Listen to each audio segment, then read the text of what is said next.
Louis playing Pokemon in the back of the car, and I've just asked him to turn his Nintendo Switch down, what he got for Christmas, so I can make this video. I'm parked outside Morrison's. The missus is running to get 5 tubs of Nutella ice cream, which you're probably thinking it's New Year's Day, you're supposed to be cutting out all this crap, but we've decided to have another blowout today before we start an intensive 2-day water fast tomorrow, which is something that I do every year. Every New Year's I try to sort of clean out the gut a little bit from all the fat and sugar and caffeine and turkey and mince pies and beer and everything else that I've thrown in, and I've tried to have a bit of a detox and a clean out. So that's my plan. Normally I would do it today, but we've decided, fuck it, we're going to do it tomorrow. And she's gone to get 5 tubs of Nutella ice cream. By the way, if you haven't tried it, Morrison's do a Nutella ice cream, and it is so nice. Might want to get that in now before the new year, so you can start the new year strong. But anyway, Happy New Year. Happy New Year, guys, and I hope you've had a fantastic Christmas break. I hope you've spent some quality time with your loved ones and your wife and your kids. I hope you've enjoyed yourself, relaxed, rested the shoulders a little bit. I know I've been very, very quiet on the community group and also the coaching group. I can only apologise for that. We took a bit of a wobble as a family, and unfortunately my wife lost her father recently, and as a result she's been completely devastated, as of the kids have been as well, and I've just had to unplug everything basically and prioritize the family, take some quiet, some calm time, some peace, come together as a family. We went away to Centre Parks as a family to heal up and take some time out from life. We've also had a few days in Llandudno as well, in Wales. So we've been blessed and lucky. You know, business was good last year, and fortunately it's allowed me to do that. And that's kind of part of this message, I suppose, as well, is because of the success that I've had through my business last year, because of the type of jobs that I've been targeting, and because of the nature of those jobs and the locality of those jobs and the profit margins on those jobs, that's put me in a better position to be able to support and be there for my family at this critical time. And it's enabled me to take time out of the business and take time off. I will be back on the tools next week.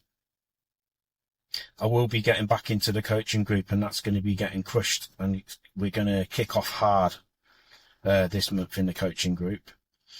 And the focus in 2025, well, at least for the first 7 months in 2025, is going to be getting back on track with the IWI training program, which has unfortunately took a back seat, and I've not completed it. So the plan 4 weeks ago was to knuckle down and get these modules built out, and get it all finished and prepared for launch, and it's not happened. So unfortunately that now has been put on the back burner, and it's likely that that's going to be now pushed into the next couple of months ahead. I can't give you an exact date of when it's going to be ready, because like I say, we've just had to take a knee and take a break and take a rest and stop. We had to just jump off the treadmill and unplug it basically, and just, you know, huddle together as a family and heal up. We've managed to partly do that, but of course these things, they're going to take a lot of time. There's been a lot of pain, tears, anger. There's been a lot of grief, and from a lot of different, you know, angles. So that's going to have a knock-on effect on plans. I mean, we have all these grand plans, don't we, of what we're going to do. And we have all these great ideas of, you know, how the year's going to map itself out. And then sometimes life comes along and says, no, that's not going to happen. You need to now, you know, recover from this. So I just wanted to be honest and open with you about that. And I don't want you to be having an expectation of, you know, the training course if it's not ready. So the truth is, guys, it's not going to be ready for a few months. Okay, so I just wanted to clear that up for you. And again, with the first 7 months of 2025, and this is talking mostly to the coaching group lads, we're going to be focusing on the lessons taken from a guy called Steve Covey. Now, if you don't know who Steve Covey is, Steve Covey wrote a powerful book called The 7 Habits of Highly Effective People. And this book has helped me in times in my life where I felt lost. And I felt like, you know, what do I do? Where do I go? How do I fix this situation? How do I move forward? How do I improve myself as a man, as a businessman? How do I stop being reactive and angry and all the shit that we have from childhood and our environment and our life that just gets pushed down, and we just sort of, you know, take it as part, oh, that's just part of my personality. But sometimes these things can be detrimental to your future goals and plans and your relationships. These kind of books have helped me to kind of chisel away all the shit that I accumulated over a couple decades growing up, and belief systems and things like that. And it's helped me to sort of remap out my life and my goals and what I want. And I'm hoping that this book's going to also help you. So I'm going to briefly, and I've made a couple scribbles here on the back of an old Christmas card that I just found in the car, because I'm not going to remember all these because there's 7 of them. I can remember most of them, but I didn't want to forget any of them when I'm reading them out. So the first one is be proactive. And again, these are the 7 habits of highly effective people by Steve Covey. It's a very old book. It's like, I think it was like 90s or early 2000s. It might have even been before that he launched this book. And I know he did a revisited version of it. He's passed away now. But this guy has nailed down 7 fundamental habits that will, if you implement them, that will change your trajectory, if I can pronounce that properly, the trajectory of your life. So it's New Year's Day, and I don't want to do the whole cliche, you know, new year, new me bullshit, and, you know, let's go get a 6-pack, let's go earn, you know, 500 grand, or, you know, let's be real. Let's not get carried away and make false promises to ourselves and delude ourselves. But also let's design and plan forward of what we actually want for 2025. Otherwise, 2025 is just going to be the same as 2024 or 2023 or the year before. And, you know, one year can roll into the next and it will just look the same as the rest unless we actually carve out a plan and make changes. So ultimately it's about making changes. And again, I've just told you that I'm planning to devour like half a litre of ice cream today. So I'm in no position to be giving you advice on physical changes or financial changes or you know, telling you how to live your life. However, I can only tell you what helps me. I can only advise my coaching group lads on lessons and systems and books and strategies that have really helped me. And again, by implementing some of the business side of it, as I have done over the last few years by niching down and specialising in my business, that has put me in a stronger position that I've been in the past to help my family. And ultimately, we graft and we earn for our families, not for us. not for the Rolex, not for, you know, the sports car. It's for our families. And that's put me in a stronger position. When this crisis and this loss hit us, I was able to ricochet the grenade, if you like, and I was able to, you know, withstand the storm a bit better than I have in previous years, where I've not been able to take time off during extremely difficult times in my life. I've not been able to be a pillar of strength for my family because I just couldn't stop working. So that's a good example, and hopefully a good insight for you of what can happen when you do start making changes in your business. And I've told you this 100 times, but the systems and strategies that I show you inside the coaching group, none of them are BS. None of them are like revolutionary, you know, big hit fucking strategies. They're just simple, timeless, organic strategies that work. They're fundamental. It's fundamental stuff that we all overlook as self-employed tradespeople. So anyway, so the first one is be proactive. So that's going to be month 1, January. We're going to talk about being proactive, and basically that's about taking initiative in your life and in your decisions and in your business. Taking initiative.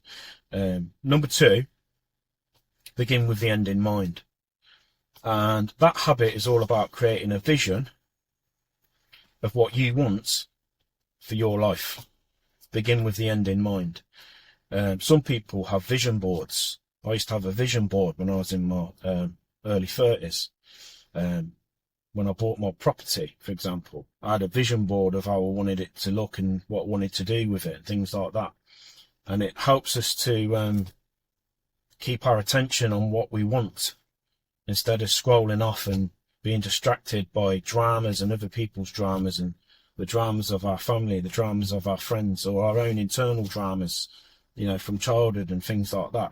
Having a physical vision board where you get up, have a coffee, and your attention is immediately on your vision board, helps us to think, oh yeah, shit, I do have a bunch of goals that I'm working towards. I'm not just going to be a reactive human and just react to everything that's going on around me. I'm going to have a clear vision that's going to pull me towards the goal, to keep you moving towards it. An idea of where you want to go, a vision of what you want to become, how your life, you know, how you want your life to look. So that was 2, and it was called begin with the end in mind. Okay. Habit 3 is called put first things first. And what that means is we have to learn how to prioritize what is important, but not urgent.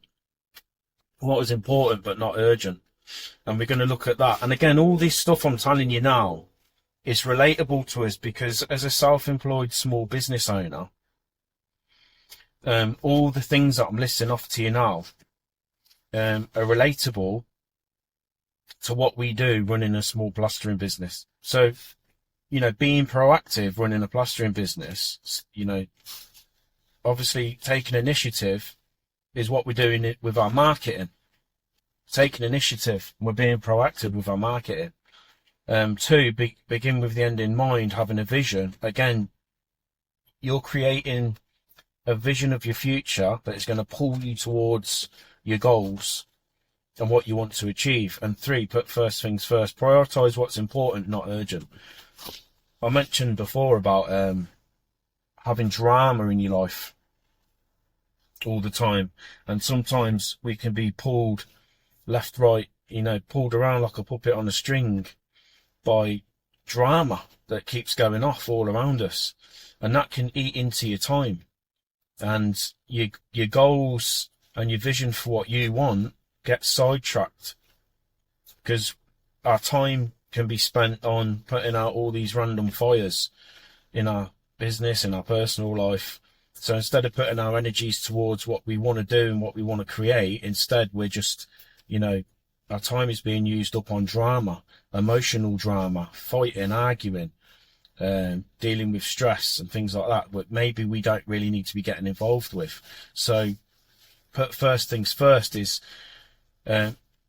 Focus on what is important, and that helps us to do that. Number 4, habit number 4, inside the 7 habits of highly effective people, is think win-win. And that's all about trust and collaboration. Instead of having a selfish mindset in your business and in your personal life, what's in it for me? What do I get? What's my personal gain?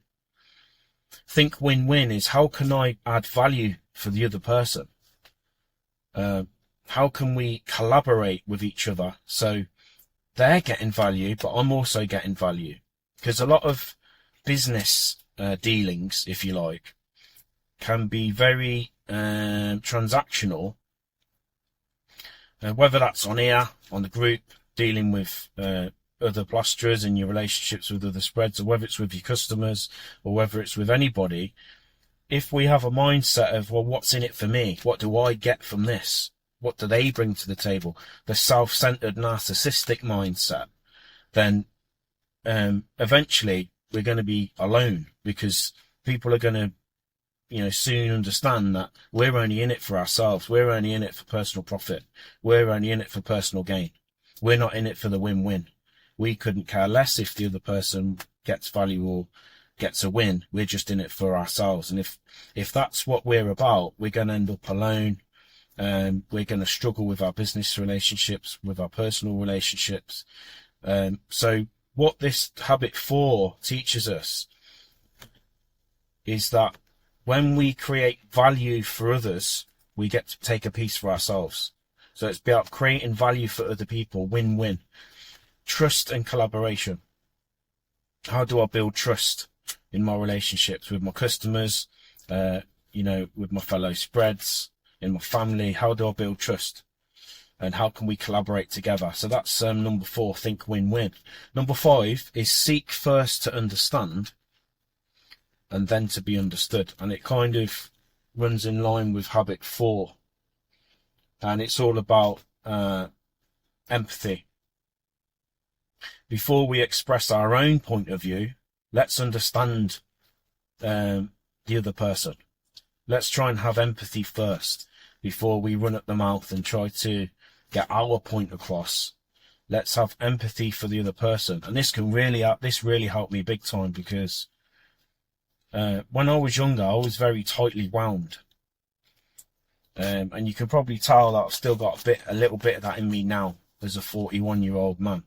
I was very, very tightly wound, and I was reactive, very reactive, always getting into fights down the town, and always getting into conflict with people. And the area that I was from and the people that I was around, that's just how we were. That's how it was. That was my influence. That was my role modeling, and that was my circle of influence was reactive, aggressive, fighting types of men, young lads. And I become that myself. But as I started to grow into my late teens, early 20s, that laddish, immature, weak male mindset wasn't working in a father role. That doesn't work in a father role, in a business role. So I had to learn how to educate myself out of that mindset. Right, so anyway, that was habit 5, okay? Seek first to understand, then to be understood. Habit 6, we're coming to the end now. Well, I know this is a fairly long video, so I appreciate those of you that have watched all of it. Habit number 6 is synergize, okay? This helps us to look at the differences in other people and to value those differences instead of seeing that as a problem. That person's different to me. I wouldn't have done that. I would have done this, Why are they behaving in that way for? And having a resistance there when people act differently to how we may act, or might have different approaches, different decision-making ways about them. Rather than fighting against that, how can we synergize with that person? How can we have an appreciation for their differences? And how can we come together to synergize and collaborate and add value for one another? So synergizing is getting our tolerance up for other people, getting our patience levels up for other people. And again, this is all stuff that's really helped me, especially like, you know, in my marriage, for example. And the married middle-aged blokes out there will tell you that the key component for a successful marriage is patience and understanding. Patience and understanding. I didn't have any patience and understanding when I, you know, met my wife. Or, you know, limited, very limited. And again, by getting my head into these kind of books, guys, it's helped me to sort of rewire some old belief systems, some old habits, some old ways of thinking. It's helped me to develop patience and understanding. It's helped me to question my own reactions, reactivity. And at times in your life where you're going to be expected to have a high level of patience and understanding, and you haven't got any, that can cause severe tension in your relationships. So the more we work on, the more that we work on these areas, the better we become. Ultimately, this personal development stuff goes hand in hand with business and personal life, guys, because we're dealing with other humans, with other people. We're interacting with other people. So people that are successful in business, people that have great marriages and great relationships with their kids, and they get on well with others, it's because they're fantastic at all these key areas that I've just listed out to you. So you might think, what's this got to do with me on plastering walls? That's fine. But you're also in business. You're also communicating daily with other humans. And it will also help you to understand yourself better. So that's why I'm preaching and pushing this kind of stuff. It's really helped me, and it will really help you to become a better version of yourself. And the last one, guys, before I shoot off, is habit 7, sharpen the saw. And that's just basically continuous improvement on becoming better in all areas of our lives, guys. So anyway, listen, happy new year. I know it's been a long video. Louis getting a bit irritable now because we've gone to like 4 different supermarkets, haven't we, Lou? Looking for the lobster that my wife has decided she wants lobster today. So being a bit posh today on New Year's Day, and that's what's for dinner. So whatever you're up to, I hope you have a fantastic New Year. Say hi, Louis. Say hi to everyone. Hope you have a fantastic New Year's, and I'll catch you soon. See you on the next video. All the best.